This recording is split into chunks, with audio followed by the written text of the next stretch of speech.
રાજપારડી ખાતે ભારત આદિવાસી સંવિધાન સેના દ્વારા ડોક્ટર બાબા સાહેબ આંબેડકરજીની જન્મ જયંતિની ગતરોજ ઉજવણી કરવામાં આવી હતી।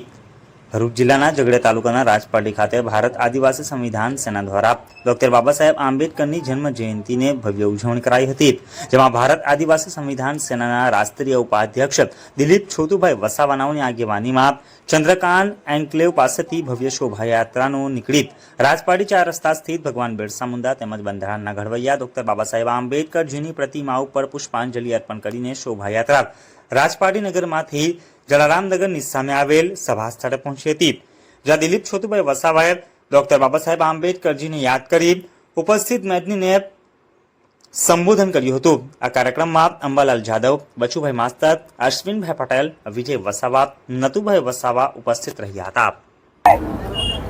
આજે આપણા દેશના જે સંવિધાન નિર્માતા ડોક્ટર બાબા સાહેબ આંબેડકર સાહેબની જે 134મી જન્મ જયંતિ નિમિત્તે આજે રાજપારડી ખાતે જે રાજપારડી ગામના યુવાનો અને વડીલોએ અને આજુબાજુના આગેવાનોએ જે પ્રોગ્રામ રાખ્યો છે આજે કે બાબા સાહેબની જે મૂર્તિને ફૂલહાર કરી અને આગળનો પ્રોગ્રામ વધારવા માટે તો આજે અમે દેશને એક મેસેજ આપવા માંગીએ છીએ કે આ બાબા સાહેબે આપણા દેશનું જે બંધારણ લખ્યું છે એ આ દુનિયામાં સૌથી સારામાં સારું બંધારણ છે।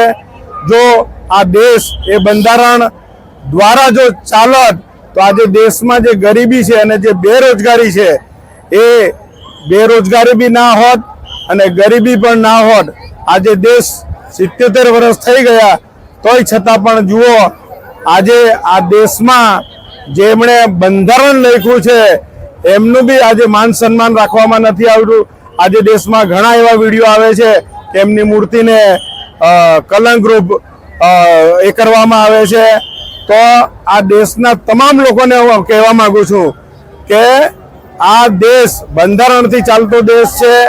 આ એક રાજપારડીનો સવાલ નથી, આ એક ગુજરાતનો સવાલ નથી, પણ સમગ્ર દેશ ને દુનિયામાં આજે ભારત દેશનું એટલું મોટું નામ છે ને એ નામ આપણા જો દેશમાં જો બંધારણ કોઈ લખ્યું હોત તો આજે બાબા સાહેબ આંબેડકર છે અને એની જોડે જે મળેલા લોકો બધા હતા એ બધાએ ભેગા થઈને આ દેશ માટે આવનારી પેઢીઓને બચાવવા માટે જે કાનૂનો બનાવ્યા છે એ જો કાનૂનો દ્વારા જો ચાલત તો આજે દેશ ગરીબ ના હોત।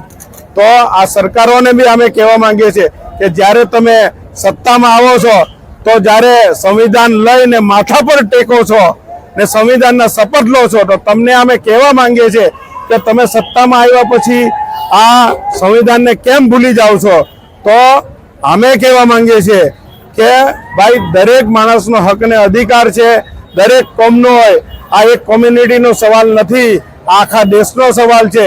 જો દુનિયામાં વિશ્વગુરુ અને વિકાસની જો વાતો હોય તો આ સંવિધાનમાં લખેલા જે હક ને અધિકાર છે એ દરેક સમાજને મળવા જોઈએ।